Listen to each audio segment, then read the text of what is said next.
Imagine being 12 years old, walking into school each day feeling like you're entering a battlefield. The jeers, the pushes, the isolation. It's a war you're fighting alone and you're losing. Now, imagine finding the courage to not only face your tormentors, but to reach out and help others like you. This isn't just imagination. This is Sarah's story. A story that proves you don't need superpowers to be a hero. Sometimes, all it takes is the bravery to speak up and the compassion to listen. Are you ready to witness how one girl's courage changed an entire community? Sarah's fingers trembled as she traced the outline of another bruise, this one hidden beneath her sleeve. The purple-yellow mark was a stark reminder of yesterday's encounter with Megan and her gang. She swallowed hard, forcing down the lump in her throat as she pulled her sleeve down, concealing the evidence of her torment. The halls of Eastbrook Middle School loomed before her, a daily battlefield where whispers cut deeper than knives. Sarah took a deep breath, steeling herself for the onslaught that awaited her. As she stepped into the corridor, the usual hush fell over the nearby students. Eyes darted away, conversations ceased, and an invisible barrier formed around her. Sarah's heart raced as she made her way to her locker, hyper-aware of every snicker, every pointed finger. The weight of isolation pressed down on her chest, suffocating her. She scanned the faces in the crowd, searching desperately for a friendly smile, a sympathetic glance. But there was nothing, just a sea of averted gazes and barely concealed contempt. As the day wore on, Sarah found herself retreating to her last safe haven, the library. The smell of old books and the quiet rustling of pages usually brought her comfort. But today, as she rounded the corner of the biography section, her blood ran cold. There, huddled at her favorite table, were Megan and her cronies. Sarah froze, her heart pounding in her ears. Megan's eyes locked onto her, a cruel smile spreading across her face. "Well, well," Megan drawled, her voice dripping with false sweetness. "Look who decided to grace us with her presence." The other girls snickered, their eyes gleaming with malicious delight. Sarah's sanctuary had been invaded, her last refuge tainted by their presence. She stumbled backward, nearly knocking over a cart of books in her haste to escape. As she fled, Sarah's mind raced with the implications of this encounter. The library had been her only respite, the one place where she could lose herself in stories of brave heroes and daring adventures. Now, even that small comfort had been stripped away. The suffocating weight of isolation pressed down on her chest as she scanned the room for a friendly face, finding none. The librarian, usually a quiet ally, was nowhere to be seen. Sarah felt utterly alone, adrift in a sea of hostility with no lifeline in sight. Her eyes stung with unshed tears as she wandered aimlessly through the stacks. The colourful spines of books blurred together, their titles meaningless in the face of her despair. She ran her fingers along the shelves, seeking some sort of anchor in the storm of her emotions. Suddenly her hand came to rest on a worn volume. "Profiles in Courage. Historical Figures Who Fought Injustice," the title read. Sarah paused, her curiosity piqued despite her distress. She pulled the book from the shelf, its weight solid and comforting in her hands. As she flipped through the pages, Sarah's mind began to race with possibilities. Here were stories of ordinary people who had faced overwhelming odds, who had stood up against cruelty and injustice. Their courage seemed almost superhuman, a stark contrast to her own perceived weakness. The disparity gnawed at her. How could these historical figures summon such bravery when she could barely make it through a school day? The shame of her own inaction burned in her chest, mingling with a growing spark of something else: determination. Sarah found herself at a crossroads, teetering on the edge of a momentous decision. Part of her wanted to give up, to accept her fate as the school pariah and count down the days until graduation. It would be easier, safer, to keep her head down and endure. But another part of her, a part that had been dormant for too long, began to stir. What if she could be like the heroes in this book? What if she could find the strength to take a stand, not just for herself, but for others who suffered in silence? The internal struggle raged within her, fear warring with a newfound resolve. Sarah's hands shook as she clutched the book, her mind reeling with the implications of what she was considering. To take action meant putting herself in the line of fire, risking even more ridicule and abuse. But to do nothing meant condemning herself and others to years of torment. As Sarah wrestled with her decision, fate intervened in the form of a commotion near the library entrance. She peered around the bookshelf, her heart sinking at the sight before her. A younger student, barely out of elementary school, cowered against the wall as Megan and her friends closed in. "Hey, freak," Megan taunted, her voice carrying across the hushed library. "Nice backpack. Did your mummy pick it out for you?" The young girl's lip trembled as she clutched her bright yellow backpack to her chest. Tears welled in her eyes as Megan's friends joined in, their jeers growing louder and more vicious. Something snapped inside Sarah. The sight of this innocent child facing the same cruelty she had endured for years ignited a fierce protectiveness within her. Before she could second-guess herself, Sarah found herself moving towards the group, her feet carrying her forward as if propelled by an unseen force. "Leave her alone," Sarah said, her voice shaky but clear. The bullies turned, momentarily stunned by this unexpected interruption. Sarah's heart pounded, but she stood her ground, placing herself between Megan and the younger girl. Megan's eyes narrowed dangerously. "Well, look who decided to grow a spine," she sneered. "You want to take her place, loser?" Sarah's legs felt like jelly, but she didn't back down. "I said leave her alone," she repeated, her voice stronger this time. "And while you're at it, leave everyone else alone too. We're done being your punching bags." A tense silence fell over the library. Sarah could feel the weight of dozens of eyes upon her, waiting to see what would happen next. For a moment she thought Megan might lash out, might make good on the threats of violence that had always simmered beneath the surface. But something in Sarah's stance, in the steel of her gaze, gave Megan pause. The bully's eyes darted around, taking in the watching crowd, the shocked faces of her own friends. For the first time, a flicker of uncertainty crossed Megan's face. "Whatever," Megan muttered, taking a step back. "You're not worth it anyway." With a final glare, she turned and stalked out of the library, her friends trailing behind her in confused silence. Sarah let out a shaky breath, her knees threatening to give way beneath her. The younger girl looked up at her with wide, grateful eyes. "Thank you," she whispered, clutching her backpack like a lifeline. As the adrenaline began to fade, Sarah realized what she had done. She had taken a stand, had faced her tormentor head-on, and while the war was far from over, she had won this battle. Sarah's heart thundered in her chest as she stood outside the guidance counselor's office, her proposal clutched tightly in her sweating palms. The weight of her mission pressed down on her shoulders, heavier than any backpack she'd ever carried. She closed her eyes, drawing in a deep breath, trying to summon the courage that had flared so brightly in the library. But here, in the sterile hallway with its buzzing fluorescent lights, that flame of bravery flickered dangerously. She raised her hand to knock, hesitated, then let it fall back to her side. What if the counselor dismissed her idea outright? What if she was told to mind her own business, to leave the handling of bullying to the adults? Sarah's throat tightened at the thought. She knew, with a certainty that ran bone deep, that the adults didn't understand.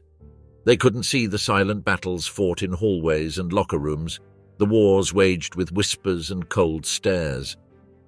Finally, Sarah forced herself to rap her knuckles against the door. The sound seemed to echo in the empty corridor, loud as a gunshot. "Come in!" a muffled voice called from within. Sarah's hand trembled as she turned the knob, stepping into the small office that smelled faintly of coffee and old paperwork. Ms. Hernandez, the guidance counselor, looked up from her computer screen, her expression neutral. "Sarah, isn't it? What can I do for you?" Sarah's carefully rehearsed speech evaporated like morning mist. She stood there, mouth opening and closing, no words emerging. Ms. Hernandez's eyebrow arched slightly, a flicker of impatience crossing her features. I want to start an anti-bullying group," Sarah finally blurted out, thrusting her crumpled proposal forward. The counselor's face softened slightly, but there was a wariness in her eyes as she took the paper. That's an ambitious idea, Sarah, but we already have policies in place to address bullying. I'm not sure a student-led group is necessary or appropriate. Sarah felt her heart sink, but something inside her refused to back down. She thought of the younger student in the library, of countless others who suffered in silence. "But the policies aren't working," she said, her voice growing stronger. "Kids are still getting hurt every day. We need something different, something that comes from us." Ms. Hernandez leaned back in her chair, studying Sarah with a mixture of curiosity and skepticism. "And what makes you think students would be better equipped to handle this than trained professionals?" Sarah's mind raced, searching for the words to convey the urgency of her mission. Then, almost without thinking, she began to speak about her own experiences, about the isolation and fear that had become her constant companions.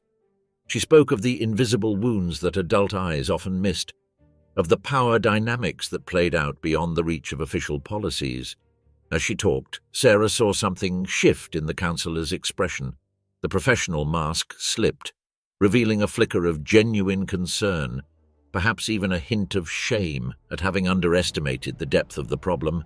When Sarah finished, slightly out of breath, Ms. Hernandez was silent for a long moment. "You've clearly given this a lot of thought," she said finally, her tone more respectful. "I can't promise anything, but I'm willing to hear more about your proposal. Tell me, how do you envision this group working?" Relief flooded through Sarah as she outlined her ideas. She spoke of creating a safe space where students could share their experiences without fear of judgment. She described peer mentoring programs and awareness campaigns. With each word, her confidence grew, fueled by the counselor's attentive nods. "There's actually some research supporting the effectiveness of peer-led initiatives in addressing bullying," Ms. Hernandez mused, tapping her pen against her desk. "It won't be easy, though. You'll need to find a faculty advisor, secure a meeting space, and figure out how to recruit members without putting anyone at risk." Sarah nodded, feeling both exhilarated and overwhelmed by the enormity of the task ahead. But for the first time in months, she felt a spark of genuine hope. It was a fragile thing, easily extinguished, but she was determined to nurture it. The next few days passed in a blur of planning and preparation.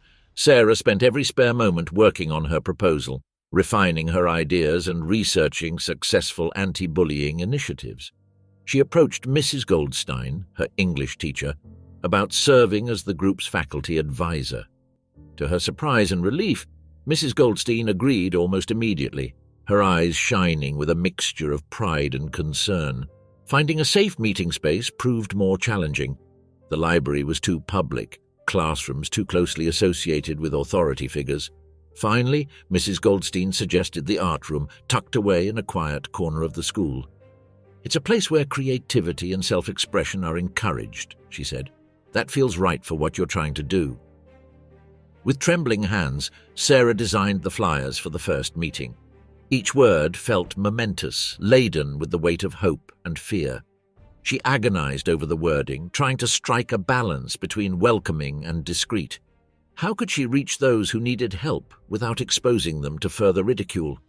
The night before she was due to post the flyers, Sarah barely slept. She tossed and turned, plagued by doubts. What if no one showed up? What if her efforts only made things worse? As dawn broke, she rose, exhausted but resolute. She had come too far to turn back now. Sarah's fingers trembled as she pushed open the classroom door, her breath catching in her throat. The faces that turned to meet her gaze were a mix of curiosity, wariness, and was that hope? But among the unfamiliar eyes, one pair sent a chill down her spine. Megan, her former tormentor, sat in the back row, her usual smirk replaced by an expression Sarah couldn't quite read. The air in the room grew thick with unspoken words and suppressed emotions. Sarah forced herself to take a deep breath, squaring her shoulders as she made her way to the front of the class. Mrs. Goldstein gave her an encouraging nod from her position by the whiteboard, but Sarah could see the tension in her eyes. This was it, the moment of truth. "Welcome," Sarah began, her voice barely above a whisper. She cleared her throat and tried again. "Welcome to the first meeting of our anti-bullying support group." The words hung in the air, heavy with possibility and the potential for disaster. As Sarah scanned the room, she noticed the diversity of the group. There were kids she recognized as frequent targets, their postures hunched and defensive. Others sat with an air of false bravado, their eyes darting nervously. And then there were a few, like Megan, who Sarah had always seen as the aggressors. The realization hit her like a punch to the gut. This wasn't just about victims. It was about everyone touched by the cycle of bullying. Sarah's mind raced, grappling with the unexpected presence of Megan. Part of her wanted to flee, to abandon this crazy idea and return to the relative safety of invisibility. But a stronger part, the part that had been forged in the crucible of her own pain, stood firm.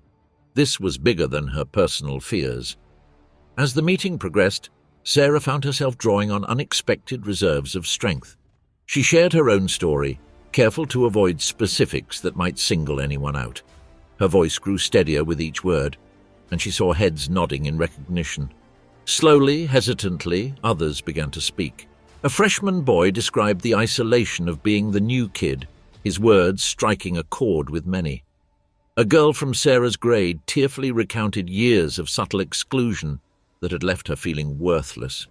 With each story, the atmosphere in the room shifted, bridges of understanding forming where there had once been chasms of fear and misunderstanding. And then Megan raised her hand. The room fell silent, tension crackling like electricity. Sarah's heart pounded as she nodded, giving Megan permission to speak. I don't know why I'm here," Megan began, her usual confidence notably absent. "I guess I'm tired. Tired of being angry all the time, tired of pushing people away before they can hurt me." Her voice cracked, and Sarah saw something she never expected, vulnerability in the eyes of her tormentor. The confession sent ripples through the group. Sarah found herself grappling with a complex mix of emotions, empathy warring with the memory of past hurts. It was a stark reminder of the psychology behind bullying, the deep-seated insecurities that often drove such behavior. As the meeting drew to a close, Sarah could feel a subtle shift in the room's energy. There was still tension, still fear, but underneath it all, a fragile thread of hope had begun to weave its way through the group. Students lingered, forming small clusters of conversation. Sarah overheard snippets, tentative plans to sit together at lunch, offers to walk home together. But just as Sarah allowed herself to feel a glimmer of pride, reality came crashing back. A commotion erupted near the door. Two boys, their faces twisted with anger, were squaring off. Words like snitch and coward cut through the air. Mrs. Goldstein moved quickly to intervene, but not before a punch was thrown. In the chaos that followed, Sarah felt her carefully constructed hopes begin to crumble. She watched as students fled the room, their faces a mixture of fear and disappointment. The fragile trust that had been building shattered in an instant. As Mrs. Goldstein dealt with the aftermath, Sarah slumped against the wall, her mind a whirlwind of doubt. Had she been naive to think this could work? Was she just setting everyone up for more pain? Sarah's heart pounded in her chest as the principal's voice crackled over the intercom, announcing the school-wide anti-bullying campaign. The words echoed through the hallways, sending ripples of excitement and apprehension through the student body. Sarah stood frozen, her eyes wide with disbelief. What had started as a small support group in the art room had somehow grown into something much larger, something that was now impossible to ignore. The hallways of Eastbrook Middle School buzzed with a new energy. Whispers of change mixed with lingering doubts as students gathered in small clusters, their voices a mixture of curiosity and skepticism. Sarah caught snippets of conversations as she moved through the corridors, her stomach churning with a mixture of pride and anxiety. "Did you hear about the assembly? I can't believe they're actually doing something about it. It's probably just another useless school program." Sarah forced herself to keep her head high, even as she felt the weight of countless eyes upon her. She was no longer just Sarah, the quiet girl who kept to herself. Now she was Sarah, the girl who had started it all. As the campaign gained traction, resistance began to rear its ugly head. Some students, accustomed to the status quo, pushed back against the change. Sarah overheard a group of older boys near the lockers, their voices dripping with disdain. "This is stupid. It's just how things are. Why can't they leave it alone?" Even some teachers seemed hesitant, their skepticism evident in raised eyebrows and whispered conversations that abruptly ceased when Sarah entered the room. Mrs. Goldstein remained a steadfast ally, but Sarah could sense the tension among the faculty. Despite the resistance, a gradual shift in the school's atmosphere was undeniable. More students began to join the movement, inspired by the courage of those who had spoken out. Sarah watched in awe as small acts of kindness began to ripple through the school. A senior helped a freshman pick up his dropped books. A group of girls invited a new student to sit with them at lunch. These moments, once rare, were becoming increasingly common. As the days passed, Sarah found herself navigating unfamiliar territory. Her quiet determination was tested in the spotlight of sudden attention. She forced herself to speak up in class discussions about bullying, her voice growing stronger with each contribution. In the cafeteria, students she had never spoken to before approached her, some to offer support, others to share their own stories. The preparation for the pivotal school assembly consumed Sarah's thoughts. She spent hours after school working with a small committee, planning every detail. As they huddled around a table in the library, Sarah felt a surge of hope. This was their chance to make a real difference. One afternoon, as Sarah was leaving the library, she overheard two teachers discussing the upcoming assembly.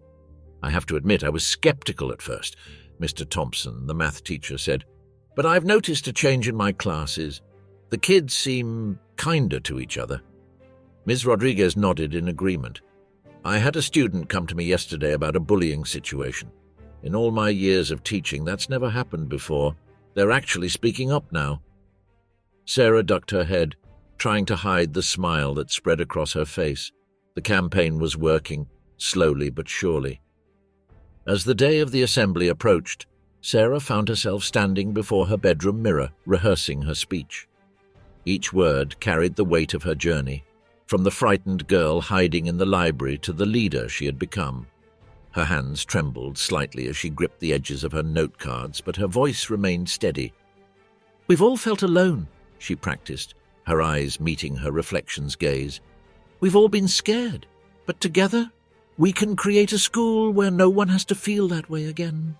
The night before the assembly, Sarah lay awake in bed, her mind racing with a mixture of excitement and fear. What if she froze on stage? What if her words fell flat? As doubt began to creep in, she reminded herself of how far they had come. The bullying incidents had decreased significantly since the campaign began. Students were looking out for each other, standing up against cruelty in ways big and small.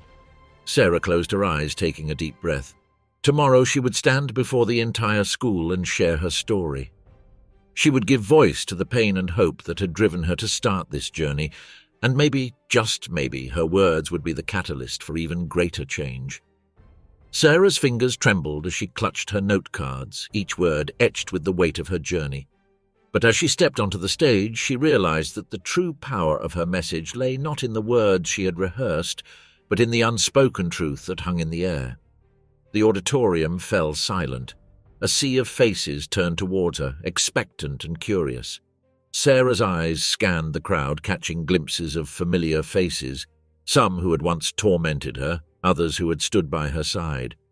Her voice wavered as she began, barely audible at first. 2 years ago, I stood in these halls, invisible and afraid. The microphone picked up the slight tremor in her words, carrying it to every corner of the room. Sarah paused, swallowing hard, her gaze dropping to her hands for a moment before she found the courage to continue. As she spoke, recounting the darkest moments of her past, a palpable tension filled the air. Students shifted uncomfortably in their seats, some averting their eyes, others leaning forward, drawn in by the raw honesty of her words. Sarah's voice grew stronger with each sentence, fueled by the memories that had once threatened to break her. "I remember the day I decided to fight back," she said, her eyes now blazing with a fierce determination. "Not with fists or cruel words, but with understanding and compassion. A murmur rippled through the crowd, a mixture of surprise and admiration. As Sarah delved deeper into her story, describing the birth of the anti-bullying group and its evolution, something unexpected began to happen. Tears glistened in the eyes of her classmates, not just those who had been victims, but also those who had once been the aggressors. The air in the auditorium grew heavy with unspoken apologies and newfound understanding. Sarah watched as Megan, her former tormentor, wiped away a tear, her face a mask of regret and shame. The sight sent a jolt through Sarah's heart, a complex mixture of vindication and empathy that threatened to overwhelm her. She forced herself to continue, her voice gaining strength from the visible impact of her words. As she neared the end of her speech, Sarah felt a surge of energy coursing through her veins. "We have the power to change our school, to create a place where everyone feels safe and valued," she declared, her voice ringing out clear and strong. "It starts with each one of us, with the choices we make every day." The silence that followed her final words was deafening. For a moment, Sarah feared she had failed to reach them. Then slowly, a single pair of hands began to clap. The applause spread like wildfire, growing into a thunderous roar that shook the very foundations of the auditorium. Students rose to their feet, their faces alight with a mixture of emotions: respect, admiration, and most importantly, hope. As the applause died down, Sarah watched in awe as a line began to form at the side of the stage. Students of all ages and backgrounds queued up to sign their names, pledging to join the anti-bullying initiative.